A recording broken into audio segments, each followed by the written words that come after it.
or my name is. It's like all the cat furs on my trousers.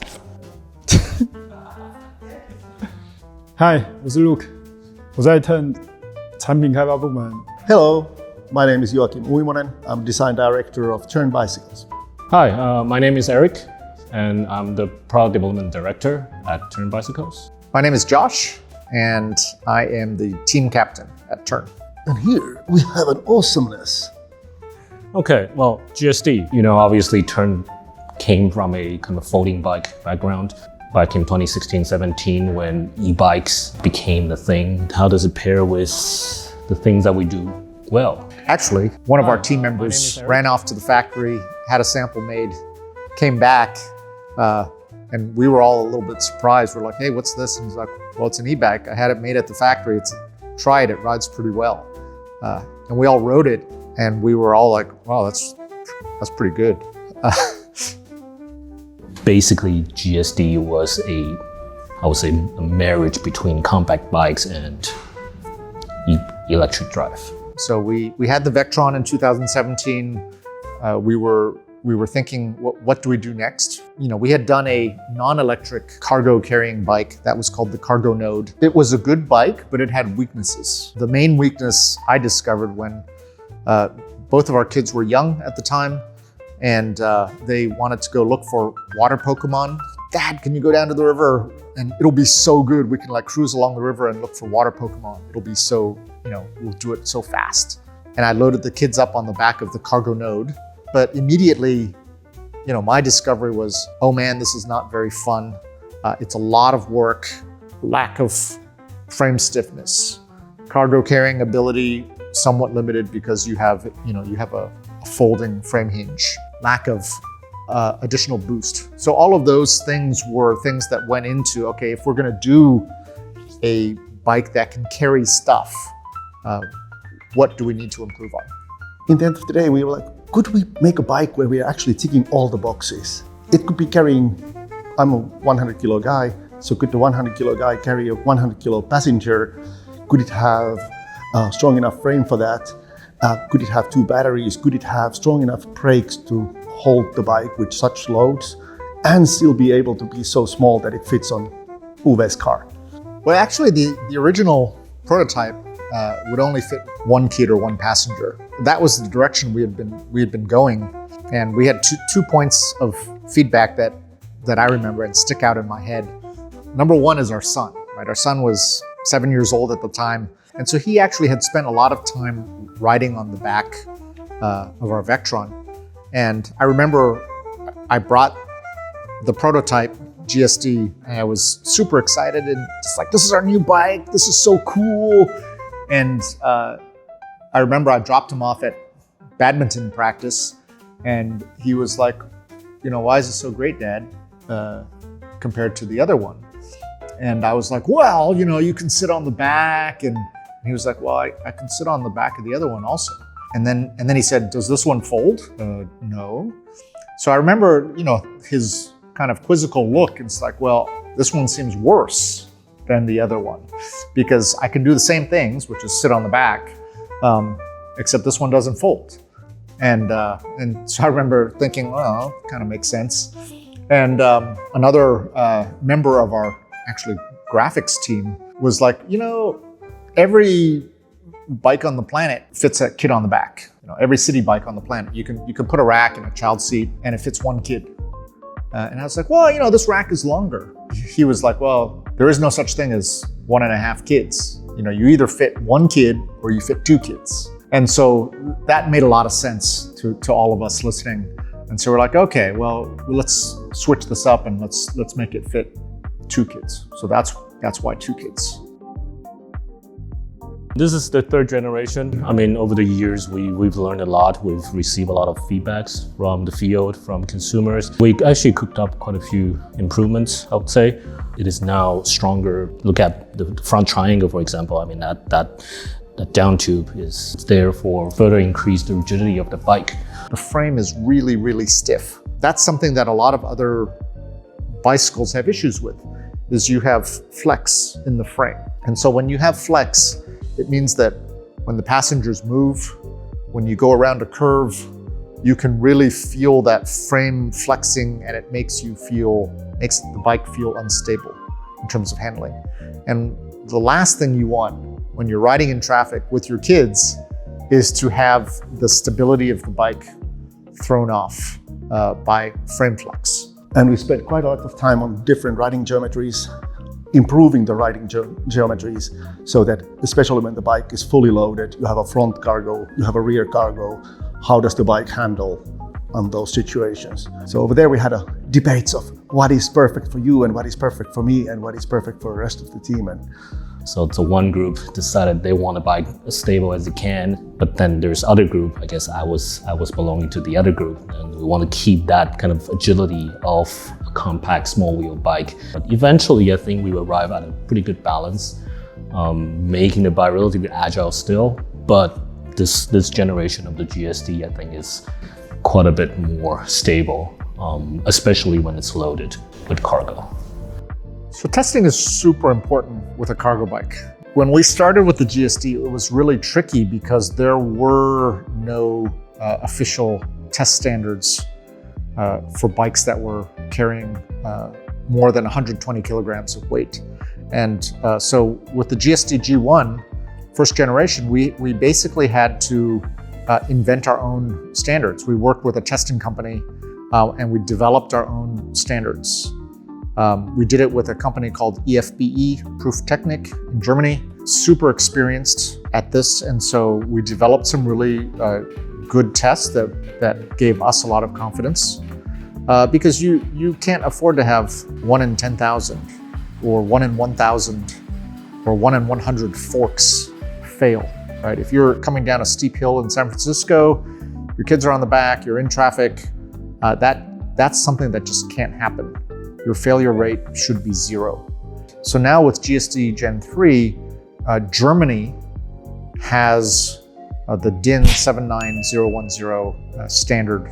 This DIN standard is basically the only standard, national standard that exists for cargo bikes. Right? So that is the only standard out there for a bike that can carry more than 120 kilograms. If you're going to make a cargo bike, and if you're going to make a claim that it can carry more than 120 kilograms, it needs to pass this DIN standard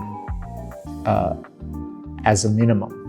UL 2849 covers basically the entire electrical system of the bike. And so that's from display to motor to battery and battery management. So that it covers that entire system.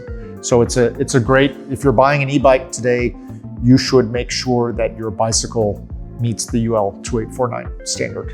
And so the Bosch system has been tested to the UL standard, UL 2849. And so we're happy to have that.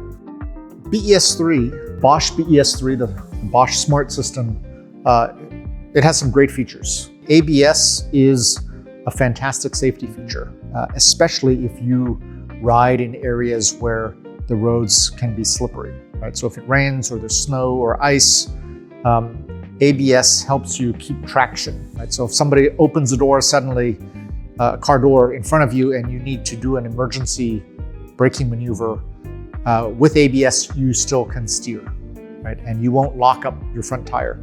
GSD comes with really strong, powerful disc brakes. It needs them because you're carrying a lot of weight and you want to slow down quickly. However, if you are a newish rider and you are less familiar with braking, you can more easily lock up your front wheel. So ABS prevents that. And that's why you see ABS today, right? It's on most cars. It's now becoming mandatory for a lot of motorcycles because it just adds safety. So we love that feature. I look at it as buying insurance, right? You can buy the actual insurance, but actually having a bike equipped with ABS, I mean, that's extra insurance for you. These bikes are made for transportation, they're made for families. You want the bike to be as safe as it can. Bosch is supplying ABS technology to cars and motorcycles, right? So we are getting the best of the best technology onto bikes. It is new, so it is expensive right now. And we acknowledge that. But the way I like to think about it is if you're riding with your kids on the back and you're in traffic and it's raining and it's slippery and ABS saves you one time from going down, how much is that worth? The Bosch Smart System, it has a whole lot of IoT features like GPS tracking of your bike, in case when you lock it, you can do electronic lock. One of the things that I hate is I go in someplace for brunch, right? Anybody who rides a bike regularly, you know that feeling, right? You park it, you're inside, but you're just nervous the whole time. You are trying to see if your bike is still there. With the Bosch Smart System, you use the e-bike lock, and so if anybody begins to tamper with the bike, you will get a notification on your phone. There will also be an audible alarm that goes off, to hopefully scare the person away, but you will be notified. So basically, you can have your brunch in peace, right? Knowing that, hey, my bike is fine. With the Bosch Smart System, the max battery size is 800 watt hours. So if you've got 2 of those, you'd have 1600 watt hours, right? So, you could ride for 2 weeks basically without recharging your bike. The Smart System ships with a kiosk display, which is really nice. You can see a lot of different types of information. My personal favorite is I can see watts. So one of the things I do coming into work sometimes when I'm feeling more ambitious is I do intervals. So I'll do a 60-second interval at 300 watts. And I sit and think about, oh my God, how can these guys in the Tour de France do a time trial at 400 watts for 45 minutes and I can barely do it for 60 seconds? I enjoy seeing watts, but the cool thing about the kiosk is it gives you all sorts of different types of information, and whatever happens to be most interesting to you is something that you can check out. And in the rear of the bike, we have an integrated USB charging port. And now you can charge your other devices from the bike. So it's rated for up to 12 watts of power. That was another heated debate, that is that needed or is it not needed? But if it's not there, you close that door, that you don't have any power options on the rear. But when it is there, then you can start thinking about other things, what you can do on the bike when you're having that charging port. We also make the rack a little bit longer, so it's easier to have 2 child seats on it. You have more space over there. So even when it looks somewhat similar to previous GSD, it's all new. The rear rack is by far, I guess, the most used place on the bike. People load it up with kids, with cargo, and when it's being used, you get, banging around scratches on the rack. I think the beauty of making it separate is that if the rack is for some reason damaged, dented, you can always replace it. VLT Seatpost. So as you can see, this whole kind of center strut section that's beefier. Rider weight is something that we've been wanting to increase just so that it would be able to accommodate more different people. New lever design was a request from my wife because she considered it's too hard to open and close these levers. So now they are much easier for her and for every other user. Levers have a wide tip for maximizing the surface area, and so user comfort when you are opening and closing. They're shaped so that levers can go all the way down for getting the saddle as low as possible for smaller riders. This is the Andros. This is one of our patented technologies, and it allows adjustment of the handlebar position. So you can dial in the position you want. So you basically flip up 2 levers and you can rotate this down, or you can rotate it back closer to the rider, like this. And then when you get it in the position you want, you just lock it down. So you can go higher, closer, lower, a little further away. I personally prefer it a little bit more aero and like that. So it's a little bit less high, and it gives me a little bit more cockpit length. So this is how I prefer it. Atlas Lockstand， 这个脚架的设计，我们有一个 lock，这个目的是为了让小孩子在上下车的时候，他们可以很安全的，不会因为这样子脚架而解锁往前跑，所以 lock 能够确保车子能够在一个很平稳的状况下停着，在安全的状况下让小孩子上下车。然后我们新一代的 Andros Lockstand， 我们把脚延伸，让它变得更长、更宽，目的是让车子可以站得更稳，在侧向的力量下，车子可以更稳。It is so stable that I could be standing on it on one side. It also allows you to your foot to reach, park the bike a lot more easily, especially when you now have the Stow Deck in place. You have cargos, the package is wide. It allows you to reach to the kickstand much more easily. Now the legs are adjustable, so you can actually adjust the height. So in certain countries where people change their tires with spike tires for winter, that's a slightly different wheel size in order to keep the same balance. When the bike is parked, you would have to adjust that kickstand leg. And this new generation allows you to do that kind of fine tuning. 另外最大的改变是 Lockstand Protector， 这个也是在很多客人在 feedback 针对lock 容易在下雪的时候，甚至在骑一些泥沙容易脏，所以这 Protector 可以确保你的 lock 在任何情境中能够保持干净，让它的功能能够很正常。TowBar. What's TowBar? So this is a kind of a feature that's carried over from the other bikes. There's mounts for you to attach, for example, the Tern TowBar accessories, or if you have trailers that you want to attach to the bike, you could utilize these mounts. This is the retractable Stow Deck that allows you to basically use it as a footrest for the passenger, or in case you're loading up cargoes inside your panniers, that's extra support if you have heavy stuff. And then there is an option that if you leave them in an angle, they come over here, so you have a certain amount of stuff getting sort of squeezed between. You can squeeze them with these against the frame, so you're sort of like getting the bike more compact when you have items in it. And then when you don't really need them, you put them really flat and the bike is narrower. It's easier to store, you don't hit your legs on it. And then in the crowded parking space for the bike, you can save space on it. Cargo bikes as a category are really useful in dense urban areas.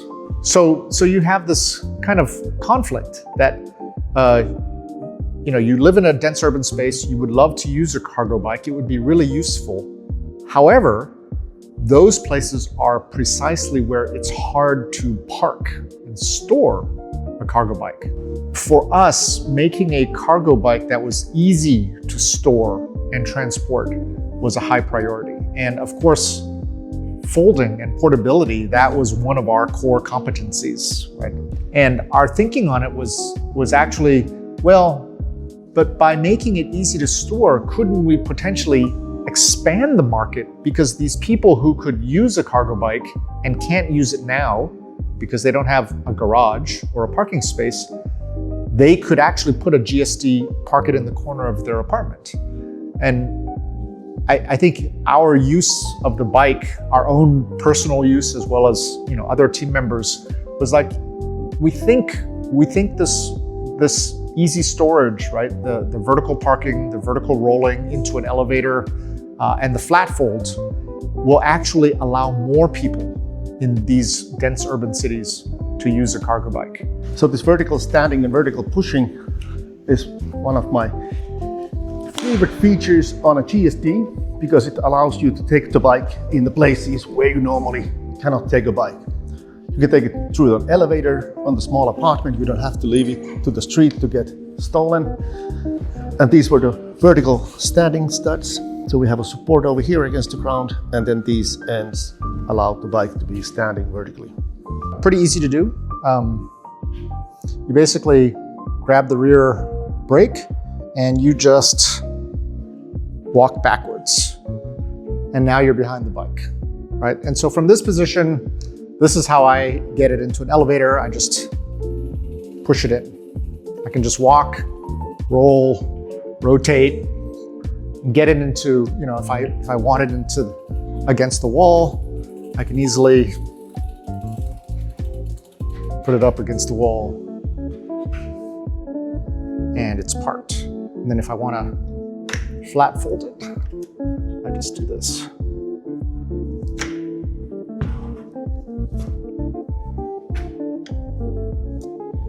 So that's nicely up against the wall, out of the way. So that's just an amazingly convenient way to store a large cargo bike in a corner of your office or your apartment. My bucket list thing was to cycle through Europe, and when the GSD came, my wife joined the trip and she carried all of our stuff on a GSD. We cycled 4,500 kilometers, had 64 different hotels, and over half of them we took the bike with an elevator inside. A cargo bike is useful if it can carry the stuff that you want to carry. And so different people have different problems that they're trying to solve. You know, some people are trying to get their kids to school. Some people are trying to haul a bunch of work equipment. Other people are trying to get to work and on the way home pick up dry cleaning and shopping, right? So what we wanted to do was to create this great base chassis, that's the GSD frame, but we wanted to also create a lot of accessories that allow you to customize the bike for whatever it is that you are trying to do and create solutions for these people. 其实我们经常也在关注 Facebook group， 然后去了解说，终端消费者他们使用我们的车子的时候碰到的问题，他们喜欢的功能或他们不喜欢的功能，然后我们也是倾听他们的意见，去把我们的产品做得更好。例如说，Sun Shield 就是一个很好的例子。原本的 Stone Shield 它是四面都被包覆起来，所以你在骑乘的时候会感觉到很闷，所以 Sun Shield 就是用来解决这个问题。我们把四周都打开，上半部还是可以照着可以保护着孩子在夏天骑乘的时候能够更舒适。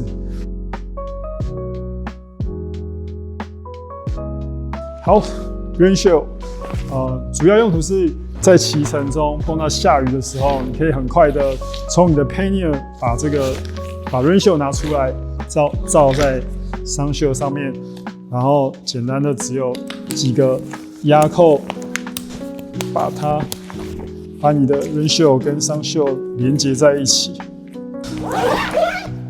基本上这样你就完成了。You know, not everybody rides in perfect weather. Sometimes it gets cold. Sometimes it gets rainy. Sometimes it gets snowy and icy. And I think that's one of the benefits of us having a team based around the world. You know, our head designers are in Finland. We've got team members, you know, in Germany, in the US, in Taiwan. And so when you have a lot of different people with different perspectives on how a bike can be useful, it adds to it. A lot of our friends in Northern Europe are a lot harder core about the weather they're willing to ride in. And so if people are out there riding in cold rain, we should create the gear that allows them to do that. Last thing, what's your favorite part of the new GSD? Everything. I mean, this is like a children of mine. I think we spend a lot of time working on these bikes, and it's just really great to see everything come piece together. Does that answer? Yeah. Okay. 最喜欢的 GSD 的部分是 Lockstand Protector， 我觉得是新一代 GSD 很重要的一个小的零件。The thing that my wife loved, she just wants to spend all of her holidays by cycling on GSD. We've been doing quite many tours with it in Finland, in Germany. It's just awesome. My favorite part, there are too many things to be excited about, right? The GSD, right, the new GSD, it looks largely the same, but the reality is just about everything is new and improved. It's just better. And it's a lot of small things, but when you take a lot of small improvements and you lump them together, you end up with a pretty remarkable big improvement. But the only way you're going to feel that is by riding it heavily loaded, and then you'll know. I think about this stuff while I ride to work, so. Hey! 太重了。好。